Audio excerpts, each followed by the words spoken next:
Hi my dear student, आज मैं आप लोगों के लिए लेकर के आए केवल क्लास 10th का साइंस। मात्र 45 दिन में पूरा साइंस आपका यहाँ पढ़ाया जाएगा, ताकि जिससे आप बोर्ड एग्जामिनेशन 2023 में कम से कम 80 प्लस गेन कर सकें। कम से कम आपको 80 या 90% आपको मिले केवल विज्ञान में। तो मैं आपको केवल वही चीज पढ़ाऊंगा। आज मैं आप लोगों को पढ़ाऊंगा लेसन 1 केमिस्ट्री अर्थात रसायन विज्ञान में आप लोगों को पढ़ाऊंगा। रसायन विज्ञान के कुछ इंपोर्टेंट क्वेश्चन देखे जाएंगे। इसका पार्ट 1 और पार्ट 2 दोनों आएगा आपका, ठीक है। रसायन विज्ञान में पहला पार्ट है आपका chemical reaction and equation, chemical reaction and equation आपका पहला जो लेसन है इक्वेशन अर्थात रासायनिक अभिक्रिया एवं समीकरण। तो इसका हम लोग कुछ इंपोर्टेंट क्वेश्चन देखते हैं। सबसे पहले जान लेते हैं कि रासायनिक अभिक्रिया क्या चीज होती है। रासायनिक अभिक्रिया क्या होती है। सबसे बड़ी बात तो यही होती है कि रासायनिक अभिक्रिया क्या चीज होती है। देखिए रासायनिक अभिक्रिया, देखिए जब एक या एक से अधिक पदार्थ मिलकर के एक नए पदार्थ का निर्माण करते हैं तो इस घटना को रासायनिक अभिक्रिया कहा जाता है। जैसे मान लीजिए, और ये नहीं कि रासायनिक अभिक्रिया हो गया, जो नया पदार्थ मिलता है, कहने का मतलब एक या एक से अधिक पदार्थ मिलकर के एक नए पदार्थ का निर्माण करते हैं, और इस जो नया पदार्थ होता है उसके मूल पदार्थ से गुणधर्म अलग होते हैं।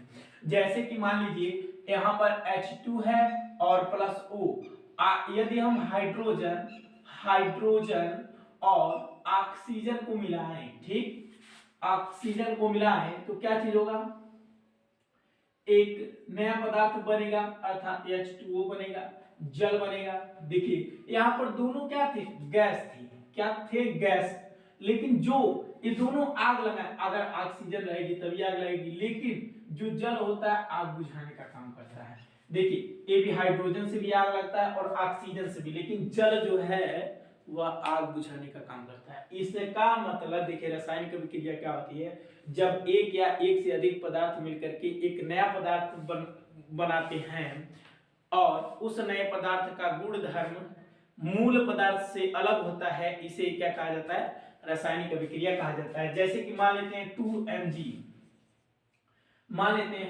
2Mg मिला दें और प्लस इसमें O2 मिला दें तो बनेगा क्या चीज, मैग्नीशियम और ऑक्सीजन को मिलाएं तो क्या बनेगा, मैग्नीशियम ऑक्साइड बनेगा अर्थात 2MgO बनेगा। 2Mg बनेगा अर्थात मैग्नीशियम और ऑक्सीजन का हम क्रिया कराएं तो एक नया पदार्थ बनेगा मैग्नीशियम ऑक्साइड, और इसी घटना को क्या कहा जाता है, रासायनिक अभिक्रिया कहा जाता है। अब इसके बाद हम लोग इसके बारे में बता दूं आप लोगों को, रासायनिक समीकरण क्या चीज होता है। रासायनिक समीकरण कभी कभी पूछता है कि रासायनिक समीकरण से आप क्या समझते हैं। रासायनिक समीकरण क्या होता है, तो मैं आप लोगों को बता दूं कि किसी भी रासायनिक अभिक्रिया में भाग लेने वाले पदार्थों के प्रतीकों एवं सूत्रों के संक्षिप्त प्रदर्शन को ही क्या कहा जाता है, रासायनिक समीकरण कहा जाता है। जैसे कि मैंने आपको बताया कि H2 और प्लस O को मिला दें तो क्या चीज बनेगा, जल बनेगा, अर्थात ये भी प्रतीक है, ये भी प्रतीक है। तो कहने का मतलब है प्रतीकों एवं सूत्रों के रूप में, और ये जल का सूत्र है, ठीक, प्रतीकों एवं सूत्रों के रूप में संक्षिप्त प्रदर्शन ही क्या कहलाता है, रासायनिक समीकरण कहलाता है। और उसके बाद पूछ लेता है कभी कभी एग्जाम में, रासायनिक समीकरण को संतुलित करना। जैसे मैं यहाँ पे लिख देता हूं संतुलित रासायनिक समीकरण लिखना, संतुलित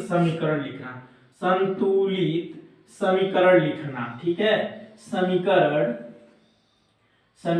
लिखना। रासायनिक समीकरण मतलब संतुलित समीकरण लिखना क्यों आवश्यक, कभी कभी पूछता है कि संतुलित समीकरण मतलब संतुलित समीकरण लिखना क्यों आवश्यक है, या फिर लिखा जाता है किसी भी रासायनिक अभिक्रिया को संतुलित करना क्यों आवश्यक है। तो मैं बता दूं कि द्रव्य अविनाशिता का नियम, द्रव्य अविनाशिता का नियम, द्रव्य अविनाशिता के नियम के अनुसार किसी भी रासायनिक अभिक्रिया में भाग लेने वाले पदार्थों के परमाणुओं को न तो हम नष्ट कर सकते हैं न तो उत्पन्न कर सकते हैं, न तो हम उनको नष्ट कर सकते हैं न तो हम उत्पन्न कर सकते हैं। अगर यहाँ पर 2 हाइड्रोजन है तो यहाँ पर भी 2 हाइड्रोजन होना चाहिए, यहाँ पे 1 ऑक्सीजन है तो यहाँ पर भी 1 ऑक्सीजन है। कहने का मतलब है यदि 1 लीटर हम पानी लिए हैं और 2 लीटर दूध लिए हैं, यदि हम उन दोनों को मिलाएंगे तो 3 लीटर ही होना चाहिए, अर्थात 2 लीटर आपका दूध होना चाहिए, 1 लीटर पानी होना चाहिए।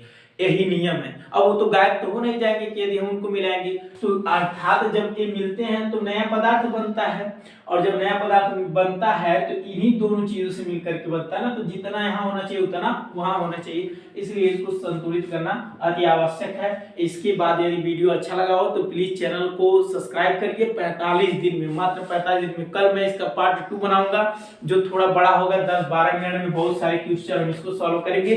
3 पार्ट में ये पूरा सारा आपका खत्म हो जाएगा। और कभी कभी होगा कि एक दिन में 2 वीडियो 3 वीडियो 10 मिनट 12 मिनट की वीडियो होंगी, आप 10 मिनट 12 मिनट निकाल करके पढ़ सकते हैं।